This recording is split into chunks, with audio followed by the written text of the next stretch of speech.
묵상 기도로 가정 예배를 시작하겠습니다.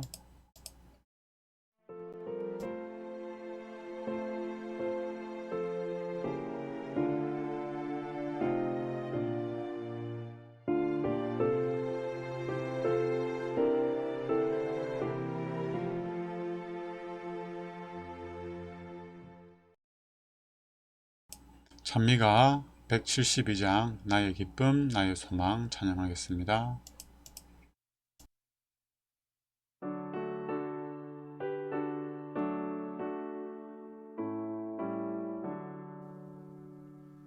나의 기쁨 나의 소망 되시며 나의 생명이 되신 주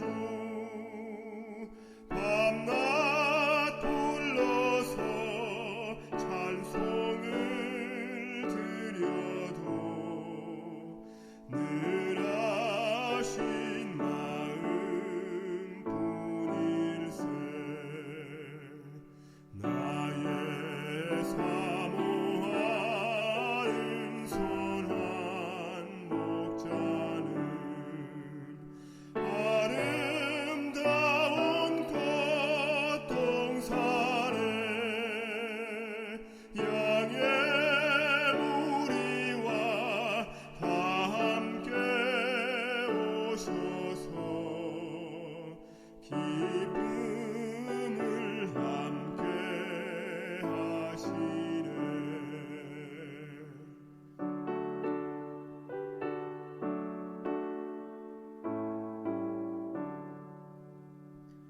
나의 진정 사모하는 예수는 음성조차도 반갑다 나의 생명과 나의 참 소망은 오직 주 예수뿐일세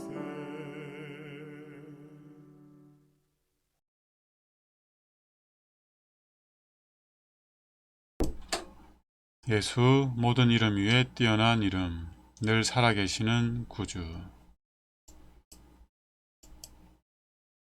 이는 그가 항상 살아계셔서 그들을 위하여 간구하심이라. 히브리서 7장 25절 말씀 너희가 내 증인이 되리라 라고 그리스도께서 말씀하셨습니다. 너는 생명의 말씀을 전하라. 너희 빛이 사람 앞에 비치게 하여 그들로 너희 착한 행실을 보고 하늘에 계신 너희 아버지께 영광을 돌리게 하라. 교회의 고백, 즉 하나님의 진리, 사랑, 신실하심, 능력에 관한 증거를 널리 알리는 것이야말로 그리스도의 용서하시는 사랑을 세상에 드러내기 위해 하늘이 선택한 수단들입니다. 하나님의 백성이 성령의 감동을 받아 정언할 때 사람들은 구원을 그토록 소홀히 여겼던 잘못을 깨닫습니다.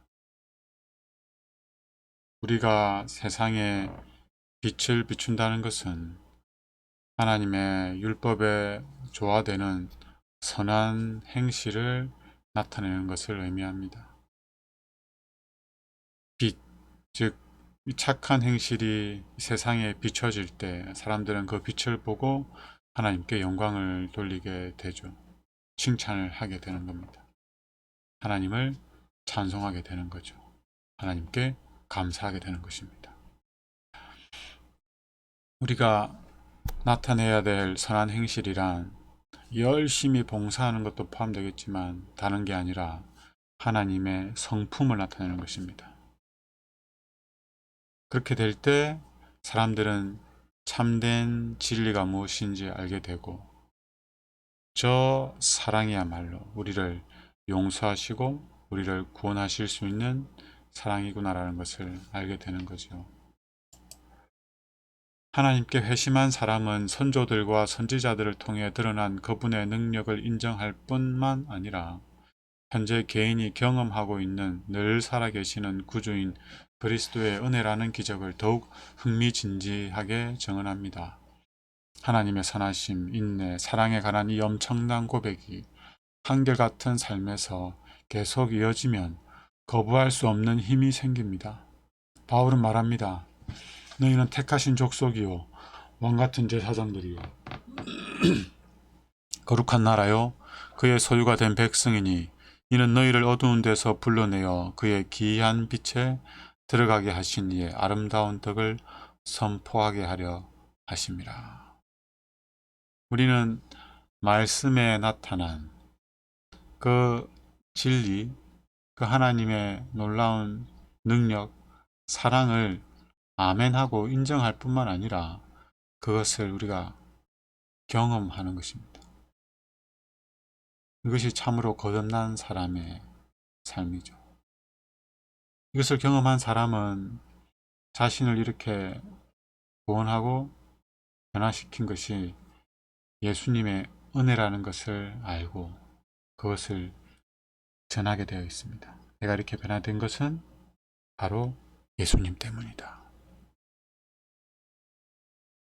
하나님의 선하심, 인내, 사랑에 관한 이 고백들, 이것이 사실은 전도죠. 토요일이 안식일이다. 이것도 진리지만 정말 우리를 구원하게 하는 진리는 하나님의 사랑입니다. 그리고 하나님처럼 우리가 사랑하며 살게 되는 것. 안식일도 사랑할 때 비로소 가치가 있는 거고 의미가 있는 거죠.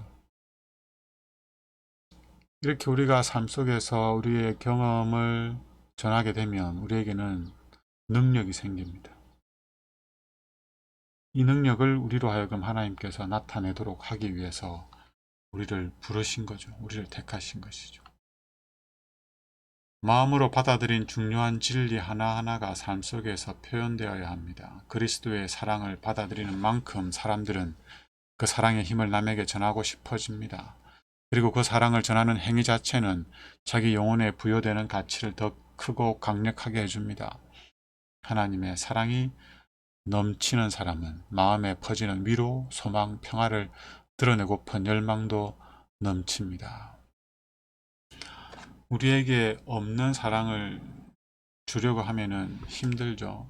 힘들다기보다는 불가능한데, 그러나 우리가 하나님으로부터 사랑을 받아들이면 그 사랑은 자연스럽게 흘러나가게 되어 있습니다. 그래서 우리가 매일 하나님의 사랑을 확인하고 그 사랑으로 인하여 감사하고 기뻐할 수 있어야 됩니다. 그럴 때 비로소 나의 사랑이 아니라 하나님의 사랑을 충만하게 나타낼 수가 있는 것입니다.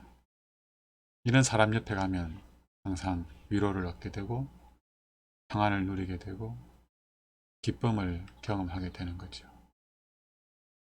바울이 다음과 같이 말했을 때 감정을 그들은 똑같이 느낍니다. 모든 성도 중에 지극히 작은 자보다 더 작은 나에게 은혜를 주신 것은 하나님의 은혜로 말미암아 구원받은 사람은 자기를 낮추죠. 적당히 낮추는 것이 아니라 가장 낮춥니다.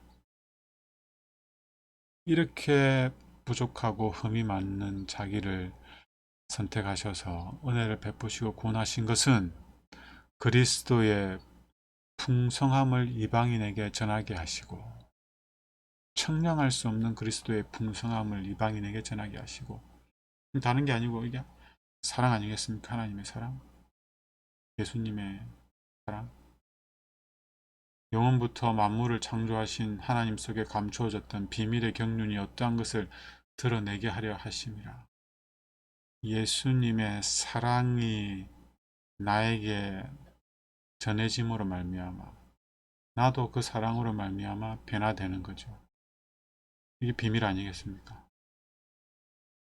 사랑할 수 없는 내가 사랑하는 존재가 되는 거죠. 인내할 수 없었던 내가 인내하고 온유할 수 없었던 내가 온유하는 겁니다.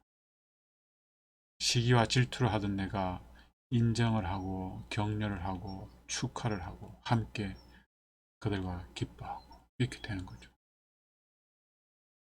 이제 이걸 드러내게 하기 위해서 우리를 선택하시고 우리에게 은혜를 베푸신 거죠.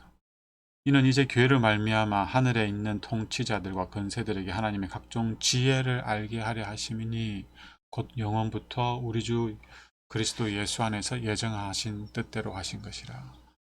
성경에서 말하는 예정은 구원받기로 예정되어 있는 게 아니라 구원받은 자들이 예수님처럼 하나님의 성품을 드러내므로 그들을 통해서 하나님의 영광이 나타나게 하겠다는 것이 하나님께서 예정하신 것입니다. 이 예정이 우리 삶 속에서 이루어질 수 있으면 좋겠습니다.